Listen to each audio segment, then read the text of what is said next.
team, how's it going? So I'm making dinner and I figured I'd shoot you a quick clip about one of the foods I enjoy quite a bit, cauliflower rice. It's become kind of the hot thing for people to add to their diets.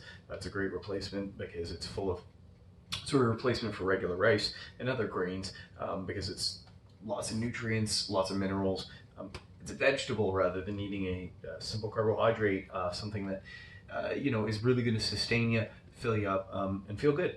So cauliflower rice is really simple and easy, and you can make it all kinds of ways. It's a blank palette to throw whatever flavor you want on top of it, in my opinion. So that said, I'm doing my golden cauliflower rice, which has a bunch of, right now, onions and celery frying up in the pan with a bunch of garlic. Of course, lots of garlic. And I'm just gonna chop this cauliflower rice up. This is how I do it, team.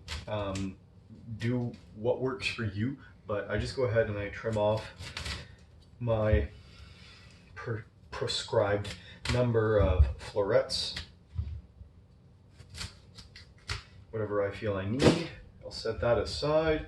And then lo and behold, I start chopping. Now, the way I do this, you guys can do this any way you want. If you do it with a knife, I chop up the stem first and then destroy the rest of the floret. Chop it that way, chop it that way, all vertical cuts, just simple, easy. If I get long strands of cauliflower sticks, not rice, that doesn't really bother me too much. If you really want, you can throw the knife over it once or twice more. There's a couple different ways you can do this. You could do this on a box grater, if it has a coarse enough grit. You can do this in a food processor with a ricing attachment and stuff like that. If you have that equipment, you guys know how to use it, go ahead, rock it out. I find this is quick, easy, simple, straightforward. Just chop, chop, chop, and you're ready to rock. Stem's a great source of fibers and stuff like that, and it's honestly, we throw that stem away so much, there's no reason to throw it away. There's all the reason to use it. Enjoy it.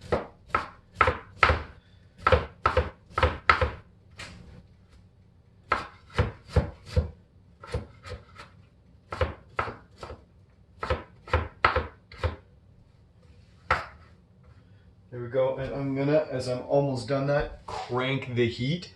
Get the heat going on my cast iron pan.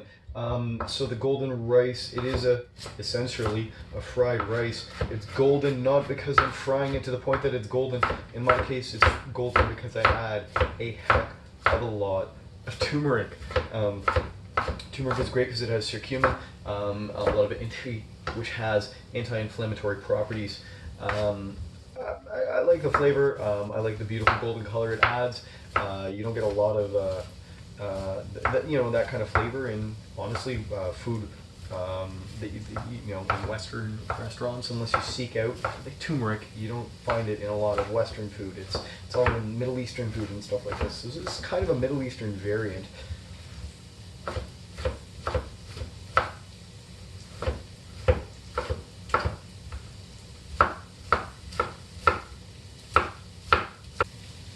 Okay, there we go. So we have chopped cauliflower rice, a whole bunch of it. I got big pieces, I got small pieces, all kinds of stuff. Do what works for you.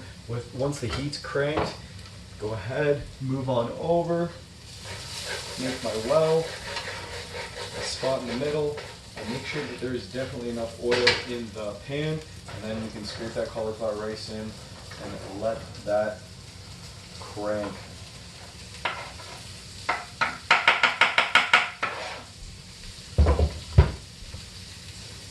There we go. I don't want picking stuff up off my countertops. Okay team, last thing we need to make this work, our spice mix. We got all of our cauliflower rocking and rolling, it's starting to go. We can add that flavor.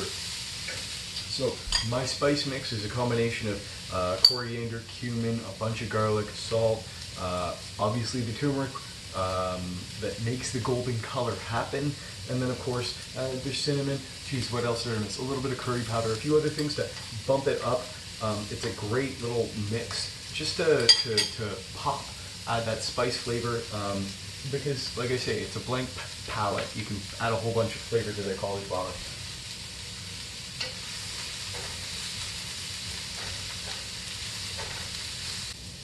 Okay, team, last but not least, right here I have a mix of soaked raisins. So they've been soaked in hot water for a few minutes to make them nice and soft. And then some red peppers. Just going to toss that in the pan.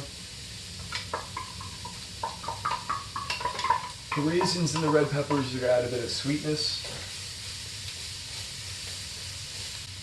Okay, last but not least, sometimes you need to bump up the oil, the fat, into the pan. You can use ghee, you can use coconut oil, you can use avocado oil. I don't recommend using olive oil until you're finishing. If you want to use olive oil, by all means, dump it on, pour some on at the end. Check out my cooking oils video if you'd like to see a little bit more info about that. But I love coconut oil and the flavor it adds to this. So, and it's obviously a warm day, so it's all melty. I'm going to dump a bit in. Perfect. Hear that sizzle, and we're pretty much done, team. Fry your cauliflower rice up to the point that it's whatever texture you're looking for. If you like it mushy, go mushy. I don't recommend too mushy, of course, because that destroys the nutrient content, minimizes what you're getting out of what you paid for. So make sure you don't overcook. Keep a little bit of a bite to it. That's why the only thing I'd recommend when you are cutting your cauliflower, cut it to give or take around the same size. I'm okay if there's a mishmash. I'm okay if stuff's a little bit crunchy. So if you want to have everything cooked to about the same mushiness, so to speak, or the same al dente-ness, whatever you prefer, then keep them all the same size. Otherwise, do you. Enjoy it, have fun with it, cook it up, add spices, taste before you put it on your plate to make sure you need to correct those seasonings, or if you need to correct those seasonings. But beyond that, have fun with it, enjoy it, and I'm going to have my cauliflower rice with a burger from the grill and my cheddar and apple and pepper salad. So I'm looking forward to this. Anyways, team, have a beautiful time. Enjoy your day, your evening, or wherever you are, and we'll see you soon. Take care.